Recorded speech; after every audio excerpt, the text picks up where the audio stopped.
Every property has design. You've got a bed, a couch, a kitchen, and everything has to look. But now, you not only have to have good, cohesive design just to really be in the running in almost every scene, you need something that speaks to people. So a theme is a way to communicate an immersive experience. And this could be training wheels for anybody who wants to get into the game, but you don't know how to create immersive design. A theme kind of forces that, because from ceiling fan to floorboards, wall to wall, you have to communicate one thing. Pirates of the Caribbean, or Snow White, Fast and the Furious, or Back to the Future. Back to the Future Airbnb, and it was not what I expected. The bed is themed after a DeLorean, and there's so many props from the actual movie, it'll blow your mind. You have to communicate something cohesive everywhere. And by doing this with a theme, you can learn just how important it is for somebody to walk into four walls and feel like they're in a completely new world. That is theming. Now, theming isn't just creating a book or movie lookalike or something cultural like that. That's a myth. We're going to bust some myths in this video. You're going to be able to create a listing that speaks to people, that cuts through all the noise, the millions of listings on Airbnb, and gets you right to the top, because you're going to have a message. And that message may be a movie, it may not be. So tip number one is color. I really want to drive this home right away. Theming could just be color, monochromatic spaces. I created an orange space in Dallas. The rent is $4,000 a month, and it makes $11,000 or $12,000 a month. That's a great return for a 3-bedroom townhouse. And one of my favorite properties in Dubai is just completely pink. It's this very soft pink that's almost white. But because it's got this monochromatic theme, it makes up to 30% more than everyone else in their building. And in this specific part of Dubai, all of the high-rises that have a Burj Khalifa view make all of the money. But this one property sets itself apart from just those and makes 30% more than the hundreds of other listings that are in the same building with a Burj Khalifa view. One time we did an apartment complex where all the walls were black, and they were booked way more than everything else in little old Rowlett, Texas. Not a special place, and all black is kind of brave, but that was the beginning of me believing that you needed to have dark walls. I was far from completely right by believing that you had to have dark walls, but in many places of Texas where everything's white and light gray, contrast and having dark walls was a way to stand out. What I didn't understand is I was communicating something by painting everything nearly all black. I was theming my spaces. So tip number one is pick a color. And if you're going to do a theme like Snow White or Fast and the Furious, you're going to have a color there too. If you did Avatar, it might look a little bit like this. Green will be your primary color. And so when you pick a theme, I want you to look at your competition and see what colors they are not. Most everybody might be white, blue, light gray, a little bit of yellow maybe, something like that. And if everybody is blue and white, be orange and black. The law of contrast is a psychological form of influence. If I lined up 9 oranges and 1 apple in a row, your eye would go to the 1 apple. And color does the same thing. So to make sure you make the most money with your theme, because themes cost more money than regular listings usually, pick something that will give you an obvious return and go for color. Tip number 2 extends beyond this and brings it into design. A lot of themes have a central design style. The best example I can think of is WandaVision, a Marvel Universe episodic TV series on Disney+. We've all seen it, right?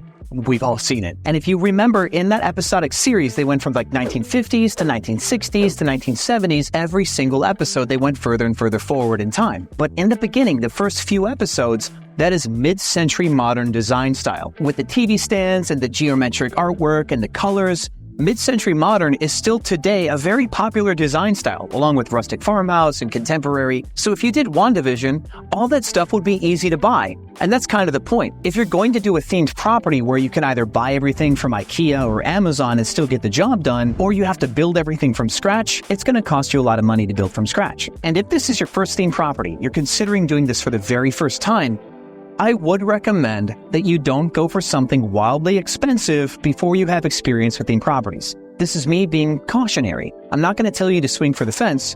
You could. If you've got a great idea, great. But to build a mushroom house and do a Smurfs theme where everything has to be fabricated, you're going to have to be good at fabrication, I would imagine, right?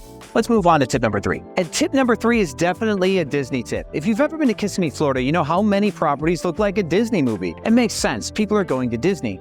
But there still comes a point that you could just become more of the same. It's all about supply and demand when you look at it. How many thousands of people per month are coming to Kissimmee, Florida to go to Disney? And how many want to stay in an immersive Disney property? But also, how many thousands of people are coming to the same area that don't care to stay in a Disney property because they're not coming for Disney? There could be a total supply for theme and a total supply for non-theme or other themes. And if you go with the obvious choice, Disney, you just might oversupply the market and there's not enough business. Not to say that you couldn't become one of the very best themed properties and knock someone off the ladder, because the best properties will always win. But if you're looking for an objective approach to this, which is, should I theme my property? Is it worth the money? Maybe doing a theme that's not Disney might make you more money. But it's outside of just Disney too. Nashville, for example. Dolly Parton is a great theme idea in Nashville, but if everybody did the same, there might just be too much Dolly Parton and not enough Dolly Parton traffic. So when you look at themes, look at how much supply for that theme already exists and whether or not you want to go a different way because it could just make more money. Not only will more of the same not make you money, it probably will cost you more money to launch a property with a theme than not. This is all about ROI. If you're going to deck out a property to look super cool, you could spend an extra $15,000 on that house. And if you're not going to make that money back fast, it's not worth your time. Tip number 4 is a cautionary tale from the same part of the world in Florida. One of my students made a Harry Potter theme property, and it looks great, but it's dark. He went primarily Chamber of Secrets, Slytherin, very dark, moody vibe with his property. And that property is so hard to photograph now. It's okay to show that moody, dark Hogwarts vibe if you want to in your photos later on. But the way that Airbnb's algorithm works is the very first photo has to be bright and more welcoming. But Airbnb is also rating your photos. I think it's a static grading thing. I don't think it's AI driven, but they're still looking for photos that meet their compositional requirements as part of your rank. And people will click on photos that are more bright, high contrast, more welcoming. So if he took some of his photos dark and found a way to make some of his photos more commercially appropriate, that commercially appropriate photo would be a better hero photo. So if you make a property that's meant to be dark, like Bohemian Gothic or Slytherin or anything like that, still find a way to overexpose to create a brighter looking property. Dark properties are hard to photograph, they just need a lot better light. For example, I was wearing a hat on this hike to Watson Falls here, but the sun and the hat just wasn't good for my face. You don't want to look at a shadow when you're looking at me talk to you, for example. And when you book an Airbnb property, you want to see what is in the room. And dark stuff doesn't reflect much light. You need more light. So with that said, if you go dark, don't just hire a regular professional photographer, but hire somebody who understands light at its core, because you will have to bring artificial or forced light to that photo shoot to make your Airbnb pop. Let's move on to tip number 5. You know, technically this bus is a theme. Number 5 is about ROI.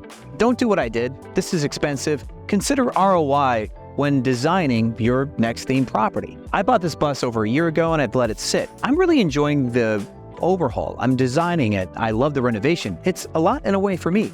But when I put it on Airbnb, it's not going to be able to justify itself with the amount of money I have to spend to turn this prison bus into an Airbnb property. I'll give you my whole plan on how I hope to make my money back, but for now, that's a different video. The reason why I'm getting to this is because different design styles, different themes cost different amounts of money.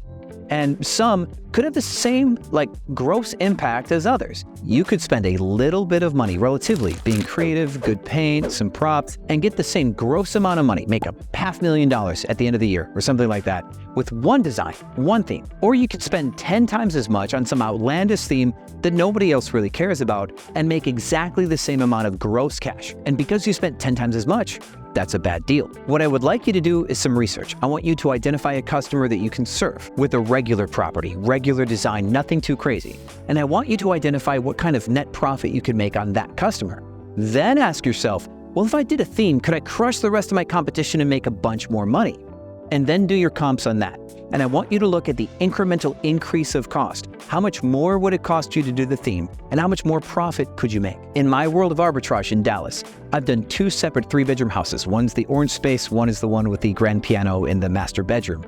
Those ones cost me about $30,000 each to do, which is way more money than you normally would spend on a property. You could do a regular 3-bedroom townhome arbitrage for about 20 grand or less. Now, even if you do buy your properties, I would like you to do your math like this. The way I teach my students is to categorize the purchase as one type of investment, the way you would do a regular rental property, because you could rent it to someone else, like myself. But I would like you to consider that you're going to rent it to yourself after you buy it. If you cannot make a property make sense as a regular rental property, the fact that you're going to Airbnb, it really doesn't justify the risk of investing in a property, just in case you change your plans one day. Then you could do the math on your hospitality business. If you rented the property from yourself and paid rent instead of a mortgage for this business, that adjusted, how much profit will your business make? It's not much more complex, and it helps you really identify How much of your profit is coming from being a real estate investor, and how much of your profit is coming from running a good hospitality business? Separate your eggs and your bread, please. And in this scenario, if you spend $30,000 on a property that makes you $5,000 net income per month, you'll make $60,000 at the end of the year. That's a 200% ROI first year. Congratulations. But let's say you spend another $30,000 on the property to try to do some crazy awesome theme.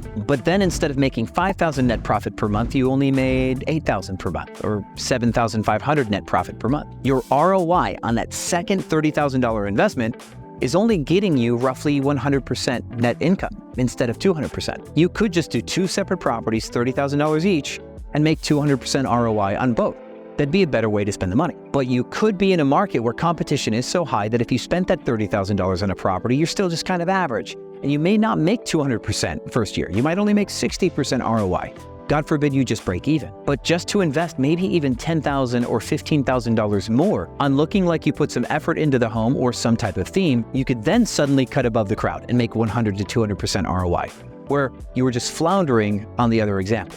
Doing themes and spending the extra money market to market will make sense where you need to get ahead of competition, but other times markets just pay you just to be there. I did research with one of my students in New Jersey. I won't tell you what city because we do need to keep some things private for my students and protect their opportunities, but he found a city where he can Airbnb, and it's so supply constrained. There's so few good hosts that you can basically just have a front door in the city. If you had a gross basement apartment, barely furnished, really ugly, poor lighting, maybe even smells a little bit, you could still make over $200 a night on average. So instead of just spending $4,000 on a basement apartment that can make you $4,000 net a month, why spend 5 times as much, or even just 3 times as much, just to make a couple $1,000s per month more? Why not do 4 or 5 very cheap, very meager apartments that make you tons of money, hand over fist, because the market just needs the inventory? There's no need for elegant inventory in that one market. And this is why I want you to do incremental market research. And don't get me wrong, there is a whole world out there where professionals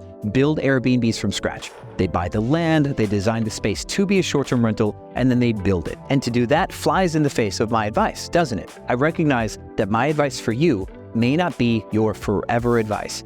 But if you're gonna get good at hospitality and you're considering doing a theme, you're likely not the person putting a fund of money together to buy 10 acres of land and then to build some multi-unit, like short-term rental paradise. I wish that for you one day, if that's what you want, but let's stick to what works. Let's be functional now, and let's pipe dream down the road. For tip number 6, let's go to Clearwater Falls, and then we're gonna drive this to Crater Lake. My friends, yesterday, let me tell you, this waterfall almost killed me. You can see that video. Oh!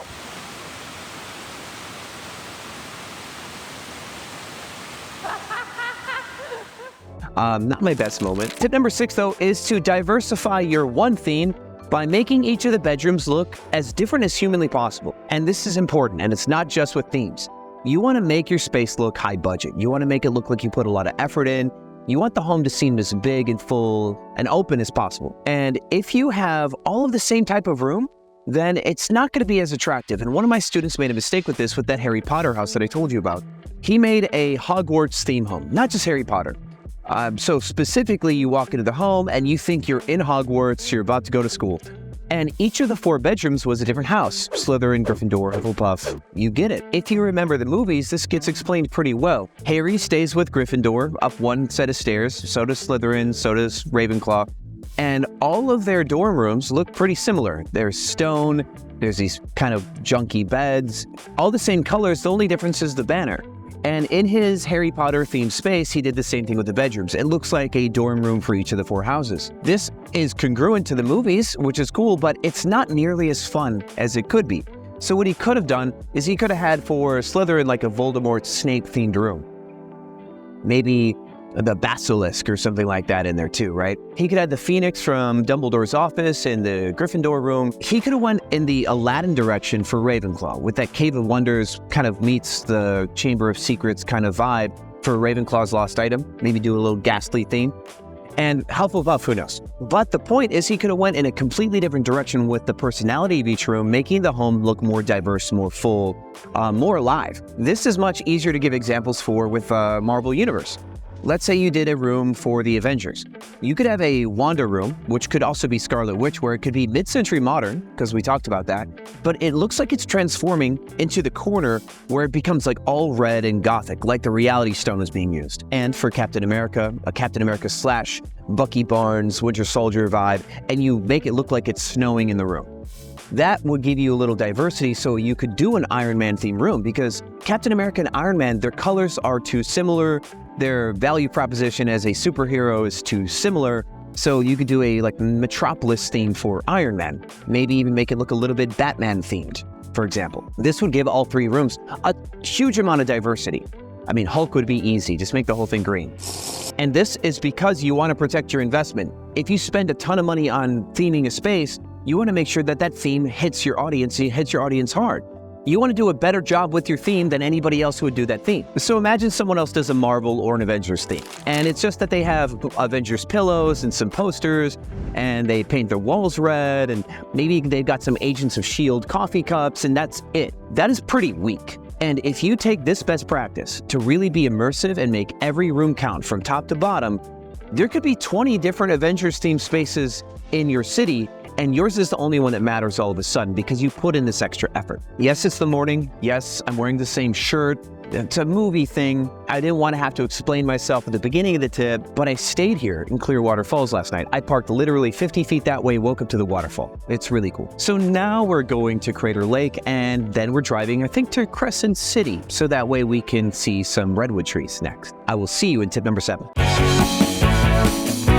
I honestly think you'd be stunned how cold it is up here. It's early September, and it's 41 degrees here at Crater Lake. This is crazy. So tip number 7, my friends, is one we've said throughout the video, but it needs repetition and it needs clarity. You need to make your space immersive, and that includes the ceiling. The ceiling might be the tip here. If we go to Kissimmee, Florida, and look at some of these immersive properties, these Disney themes, there's a Moana one that has a boat or a surfboard on the ceiling. It's the coolest thing. So if you have a design idea where the ceiling should be a sky, go for it. Or if it's Avatar, then the ceiling should be the forest canopy, something like that. This will be in your best interest in a couple of ways. When someone arrives, you want them to have that amazing first impression. That's going to be great for your review. But when you take photos, the fact that the ceiling or the floor isn't done in the same way, same theme, you've just kind of forgotten to do it, actually subtracts from the theme. Imagine you made a billboard and like 2/3 of the billboard was designed as an ad, but the back third of the billboard was the previous ad. It would just look so weird, wouldn't it? So to have a plain white ceiling or a plain carpet floor when they're supposed to be in the jungle, it just wouldn't make any sense. And this seems obvious that we're talking about it now, but most people, when they start an Airbnb property, they only think about the walls and the furniture. They don't think about the floor or the ceiling. So yeah, since it's cold, let's keep this tip short. On to number 8. I'll see you guys in California. I can imagine my editor already doesn't like the sound environment with these crashing waves, but the lighting probably doesn't help because we were just in the forest. Now we're on the beach. So tip number 8 is if it looks cheap, it's not going to work. A cheap theme won't fix the fact that your home is cheap. The reason why themes work is because they show that the host has put in some base amount of effort or went above and beyond in their level of effort. If you've ever seen an Airbnb that is bland, you'd probably make an assumption about the host, that the host doesn't care, it's just a cash grab, they have absolutely not a bone of hospitality in their body. You'd make a judgment on that host. So in this case, if you can't get the basics right, if your furniture's cheap, if your walls are poorly painted, if the decor isn't the right size, like paintings are super small, we've seen that on walls. If you can't get the basics right and look like you have a good core quality, the theme won't save you. It really is as simple as that, my friends, for this tip. But down below in the comments and in the description, I'm going to leave you a link to a playlist on how to furnish your property. It's almost like a free course on furnishing your home.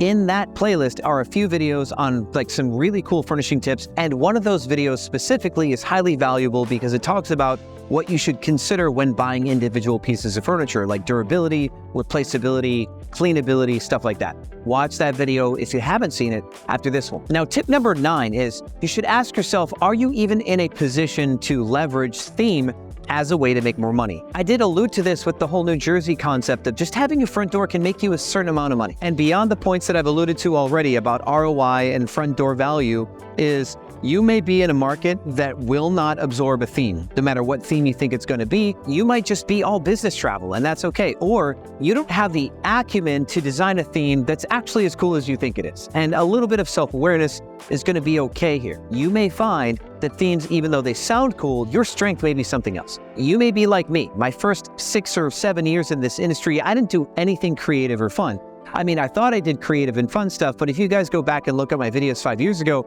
my listings never looked that good. Thankfully, I did well on running teams, lowering my housekeeping costs, scaling to units, and basically having hotels and apartment complexes. That was my strength. You might have a different strength. You might be really good at guest experience in a different way. But yes, if interior design or stage design is a strong point for you, then this is going to be something you should take advantage of. Making a theme is much like building a stage for a Broadway show. This stuff doesn't have to be spectacular. A lot of it will be two-dimensional, implying three-dimensional spaces, and it's going to be pop-up art or pop-up scenery in a lot of cases. It's going to be wallpaper in a lot of cases. So if you've ever done set design, theming is for you. If you're in a market that doesn't have any themed properties, then what I would focus on is a brave design style. And I talked about monochromatic themes or mid-century modern themes. It's design, but to have something that's all pink or all orange in a way is a theme in itself. So that's as far as I would go in a market that doesn't have any themes unless I nailed something. Unless there's something super pop culture and I wanted to take advantage of the moment, like the Barbie house or Ken's Mojo Dojo Casa house, for example. These are things that maybe I could do anywhere where there's enough people because everybody knows about Barbie for a while, but I don't expect that house to last forever, or at least it won't overperform forever. It might lose its relevance and start to perform like a regular property. And this is a really cool thought, guys. If you do a theme that's meant to take advantage for a while, you're gonna look at the ROI for that period of time. Let's say it takes an extra $5,000 to theme a property, Ken's Mojo Dojo Casa house, and you just do like a 2-bedroom apartment, and you spend an extra $5,000 on it. Well, let's say it made you an extra $20,000 or $30,000 over its normal profit for a year or two. And then after that, it just goes like this and it becomes a normal 2-bedroom. You didn't lose any money after the 2-year mark because it still performs like a regular Airbnb once the theme lost its relevance. And that leads us to tip number 10 when choosing what kind of theme is going to be a good theme for you.